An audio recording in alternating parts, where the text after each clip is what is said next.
Alipurduar science and rational organisation द्वारा जटेश्वर प्रगति संघ के प्रबंधन में आज विशेष रूप से सर्प डसने एवं चिकित्सा मुद्दों पर एक विशेष जागरूकता कार्यक्रम का आयोजन किया गया था।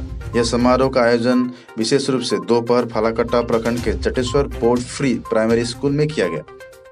जटेश्वर प्रगति संघ के सांस्कृतिक सचिव दुलाल दे का कहना है कि पर्यावरण में सांपों का महत्व बहुत ही अहम है और साथ ही सांपों के काटने और उसके उपचार के बारे में लोगों के बीच में जो गलत धारणा है उसे दूर करने के लिए आज की ये जागरूकता शिविर का आयोजन विशेष रूप से किया गया।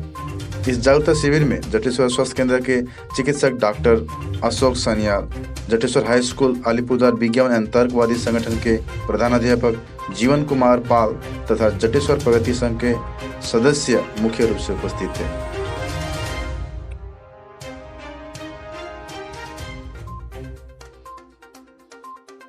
আমরা আজকে আমাদের জটেশ্বর প্রগতি সংঘের পক্ষ থেকে আমরা যে অনুষ্ঠানের আয়োজন করেছি সেটা হচ্ছে একটা সচেতনতামূলক অনুষ্ঠান।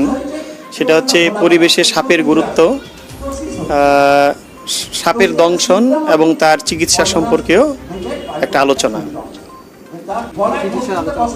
আমরা মূলত আজকে সাপের গুরুত্ব এবং এই সাপের চিকিৎসা সম্পর্কে যে ভুল ধারণাগুলো রয়েছে আমাদের মানুষের মধ্যে, সেই ভুল ধারণাগুলো দূর করার জন্য, এবং আমরা সাপ দেখলেই অনেকে আমরা ভাবি যে সাপ হচ্ছে আমাদের শত্রু, এবং কোনো ক্রমেই সাপ যে আমাদের শত্রু নয়, সাপ আমাদের পরিবেশের বন্ধু এবং সাপ পরিবেশের ভারসাম্য রক্ষায় অনেক গুরুত্বপূর্ণ ভূমিকা পালন করে।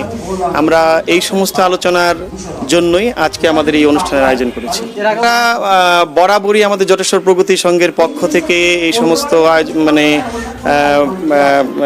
বিভিন্ন রকমের শিবিরগুলো করে থাকি, কিন্তু আলিপুরদুয়ার বিজ্ঞান এবং যুক্তিবাদী সংস্থার পক্ষ থেকে এটাই প্রথম আমাদের এখানে আসা। হ্যাঁ, আমরা ব্যবস্থাপনায় আমাদের সমস্ত অনুষ্ঠানটি পরিচালনা করছে আলিপুরদুয়ার বিজ্ঞান এবং যুক্তিবাদী সংস্থা। আমার নাম হচ্ছে দুলাল দে, জটেশ্বর প্রগতি সংঘের আমি সাংস্কৃতিক সম্পাদক।